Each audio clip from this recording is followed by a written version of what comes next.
My friends, welcome to day 35. It is Sunday. We are done with a 35-day challenge. I don't know why I'm talking like that. I'm just trying to have a nice moment to come and reflect with you. This is Church's Calisthenics podcast with Paul. We're reflecting on our past 35 days of the weed moderation challenge. Just going to talk about what the whole purpose of that 35 days was. It was a personal, intentional, selfish purpose for me to practice on my training skills as a personal trainer, but also to practice weed moderation, which is something I haven't been able to do for a long time. I'm going to go through the 35-day breakdown. The whole real focus of this podcast this week is to talk about injuries, and more specifically, how to get over those injuries, how to live with those injuries, and how to progress with injuries. Because ultimately, I know if you do these workouts, you're going to get injured, you're going to feel sore. It's going to get tough. And so what I want you to understand is that it's always going to be tough. You're always going to find a new injury. And part of that is just accepting it and getting better every day. That also means obviously not trying to hurt yourself to a point where you can't come back and exercise, but you do have to just kind of understand or accept in the reality of exercising and daily fitness that you're going to have daily injuries and daily nagging injuries and daily issues that are going to stop you from showing up. That's why I am so grateful and so proud of you for showing up, even if you just showed up to listen to this podcast.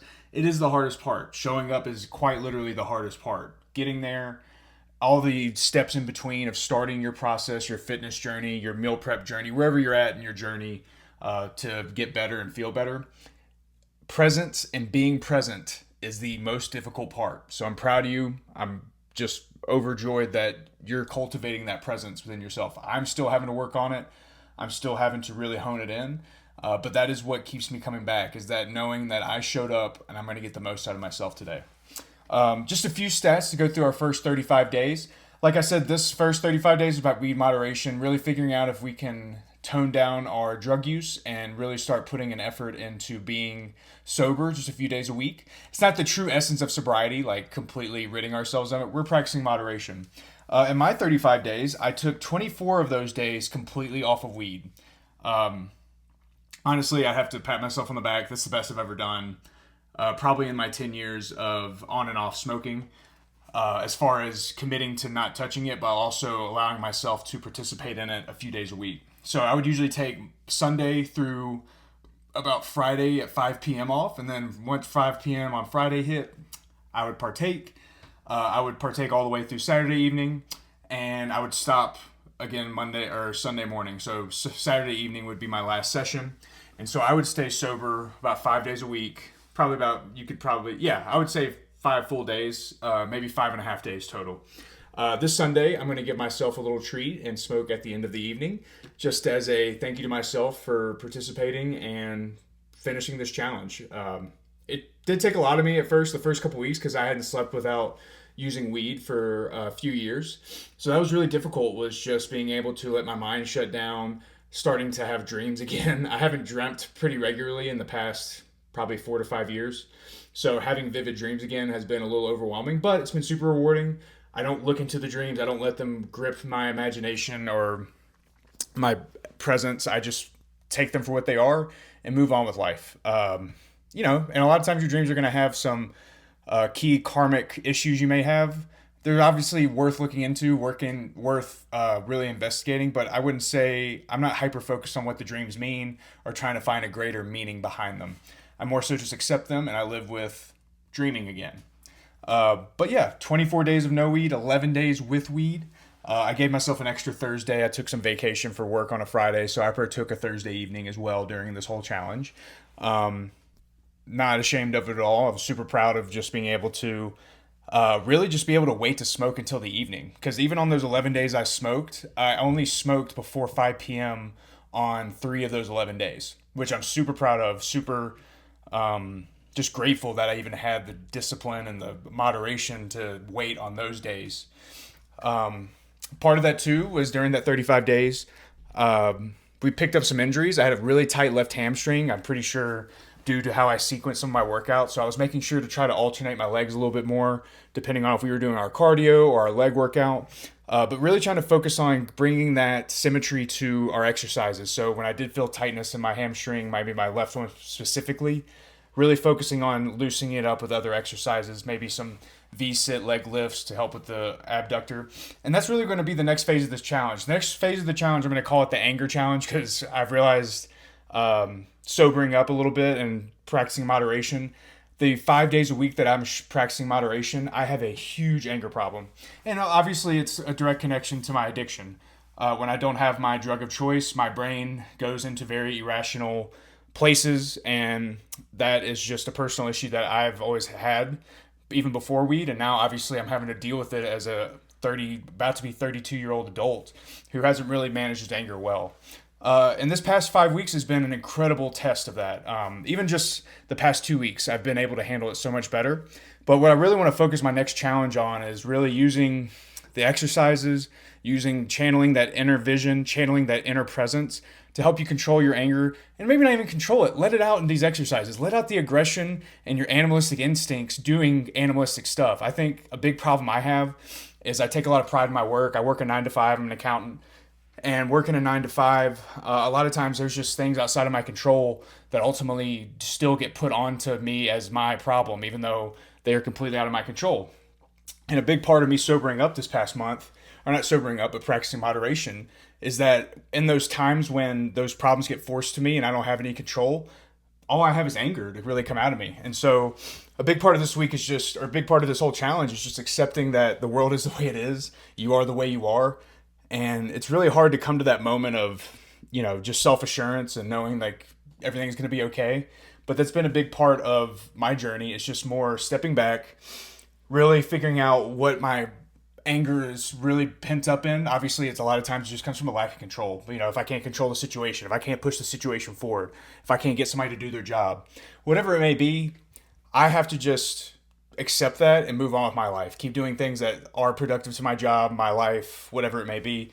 The world is always going to be frustrating. The world is always going to, best way to put it, when I'm sober or when I'm especially coming off weed, the world is always going to have a personal attack on you. And it's always going to be difficult for you to not rationalize it as a personal attack, because that's what I've been having to do for the past 3 weeks. Is anytime I get into these moments of hyperfuriation, or I think I just made up a word, just being infuriated, I have to step back and really figure out, am I angry at this person or this event or this thing, or am I just really upset with the lack of control I have? And at the end of the day, almost every time, it's the lack of control I have. I guess that to say, what I'm really getting at with the injuries, this is supposed to be about injuries, this little podcast, is my biggest injury is my ego. When I'm sobered up, my ego takes a lot of blows, and it's not a physical injury. Obviously, it's more of a mental injury, but still an injury. And coming back to that, back to the actual physical injuries, I'm so proud of you if you're able to get through any of these workouts with a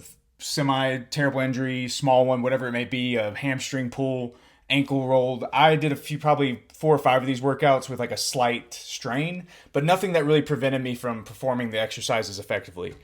When I first started my journey about 5 years ago, my first 60 days were a nightmare. I was walking around my apartment with a cane, could barely really perform my calisthenic workouts daily just because my legs were so sore from the previous workout. So my first 60 days, I probably would work out 2 or 3 days, take 2 days off, work out 2 or 3 days, take 2 days off, whatever it took to get to this journey. And that's what's so important about all of this. I want you to do whatever is going to make you become your best self. If working out twice a week is your best self right now, great. Focus on getting the 2 times a week. Show up for those 2 times a week. If you can join me for all 5 of my workouts, excellent. Show up for all 5. Whatever is going to help you grow and build into this is what I want. You can't push yourself too far to think that there's an end goal to this. There's never going to be a 35 days where you do it perfectly and then you're done exercising forever. The whole point of this journey is just to show that this is a constant. Life is constant. Exercising is constant. And part of what I wanted to do is create my own workouts like I did for this 35 days and start building on those workouts, starting to push towards creating the best workout I can using calisthenics, using cardio within calisthenics, and making sure we're focused on all the body parts. In our first 35 days, we did a lot of upper body because Lily was joining us for 2 of the days. One of Lily's goals through this whole process was wanting to get her upper body built up. So that's why I had 2 upper body workouts.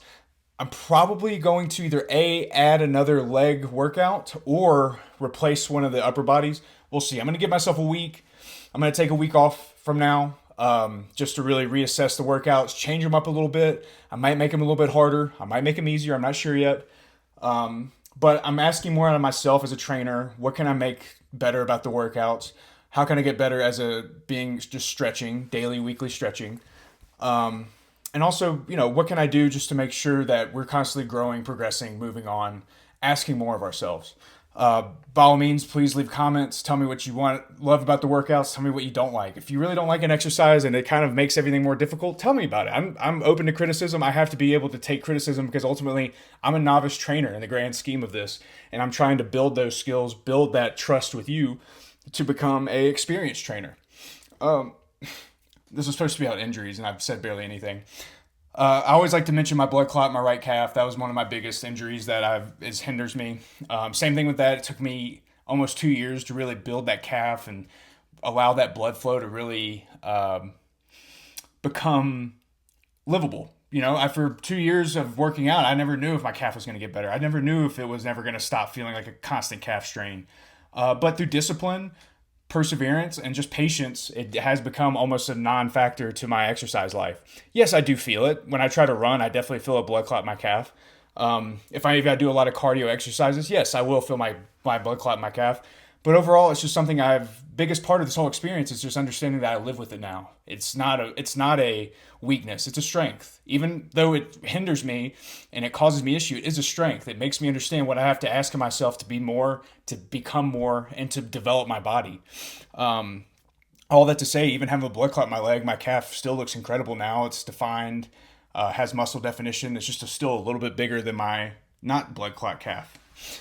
Same thing with my shoulder. I pulled my shoulder out 7 times. It's been a couple years now, luckily, but constantly working out my shoulder, constantly figuring out how can I strengthen my shoulder to make it secure as possible for the future. And it's probably going to pop out again. I have to accept that. Like, you're not going to prevent injuries your entire life, but you have to be able to say, hey, what am I willing to accept with this life? What am I willing to sacrifice each day to get better? And for me, re-injuring my shoulder, re-injuring my calf, whatever it may be on my body, I'm willing to injure it every day to test it, to ask more of it, to see where we're really at. At any point you become physically hindered, obviously when you need to bring doctor's help in, I completely agree and recommend trying to get doctor's help. But at any point you feel like it is just a reasonable marginal injury, I ask you to really take a step back, take a day off maybe, reassess, let your body heal. Give your body time to sleep. Give your body sunshine. Your body needs sunlight to help it process. We're creatures of light.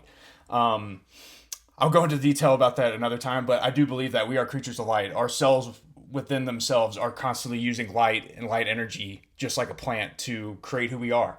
Get some sunlight, get some good sleep. Really focus on being kind to yourself, but knowing when you need to push yourself. And that's something I have a fine line between, because obviously I started out in a very fragile place. I felt like one of my favorite books, The Glass Menagerie, the metaphor is about this person's sister being obsessed with her glass menagerie of glass animals, and how she herself was a representation of those glass animals, a fragile piece of this world. That's how I felt when I started my journey. I felt like a glass menagerie, waiting for something to break me, waiting for something to fall against me, waiting for the world to tell me to stop. And the biggest part of your journey that you have to realize is that you can't stop. You have to keep showing up, even with injuries, even when you don't feel good, even when you're sick. You have to keep pushing past it. You have to keep coming back and showing that you got it in you every day. That's where you build the discipline. That's where you build the tolerance for more. That's where you're able to keep asking more. But until you start putting consecutive days that turn into consecutive weeks together, your body's not going to know how to handle it. It's always going to take the easy way out. So just wanted to kind of have a nice little roundup of the 35 days. I'm hoping that you're surviving, made it through it fine. Maybe you made it through it kind of rough. This is that call to you to say, hey, we're coming back. We're going to do another 35 days. We're going to push harder. But this is where you got to be patient with yourself, show yourself some love, and put in the work to really rehabilitate yourself. I put a lot of tension on your body with all these workouts. So it is on you to have to take time to make sure you're stretching it out, making sure your muscles are prepared for the next day, and making sure you're not pushing yourself too hard. That's why I always say, like, anything you're doing on the exercises is great. Just showing up, doing what you can. That's the first step. Take your time. And yeah, I'm just really grateful to have you join me. It's been an absolute pleasure to do this with you guys. I hope you guys practice some moderation these 35 days. Maybe you didn't. Maybe you're trying the next 35 days when we do the anger challenge. Still going to be practicing moderation, still going for the same goals, taking 5 days off a week. Give your brain some time to reset. Coming from a complete addict like myself, you cannot do drugs every day of your life and expect your brain to sustain it. Your brain becomes dependent upon that drug, and the drug itself becomes part of you. As fortunately, as much as I don't like saying that, it is. It's just the reality. So, if anything, give yourself a few days off, even if it's just 1 or 2 days. Give yourself a couple days just to be you, genuinely you. Obviously, everything in our lives can be considered drugs, but I think if you really focus on what is holding you back, you'll know what that issue is, what that vice is. Maybe it's not a big drug. Maybe it's just soda, or maybe it's sugar. Whatever it may be, hone it in, focus on it, eliminate it. Go back to my first or second podcast talking about replacements. Replacements. Until you replace something in your life, you will constantly bring it back into you. Bad friends, bad family, bad loved ones, whatever it may be. Until you replace them with healthy loved ones, healthy friends, healthy habits, those bad things are always going to circle back to you until you find the next replacement. And it's not a bad thing. You can still love things and live with them, but you have to understand at some point, if something's really pushing you down, making you less, making you not the best person you are, it is a hindrance. It is a vice at that point. So that's my call to you at this point is you're at the end of your day 35. What did you get better at? What did you get worse at? And what do you want to ask yourself for the next 35 days? Keep doing the videos, guys. It's always been a pleasure. I don't know why I love saying that. It's always been a pleasure. It's just my thing. I hope you're having a wonderful Sunday. Be kind to yourself. Have some fun. Go for a walk. Kiss your loved ones. If you don't have anybody, you can kiss me. Come kiss the screen, whatever you want. But yeah, I'll see you guys next week for day challenge completely fucked that up. Day number 1, coming at you next week, the anger challenge. Take this week to really get your body, mind, and soul right. Work on these exercises still. You can do the last week again. It's some of my best exercises. I love you guys. I'll see you next time. Peace.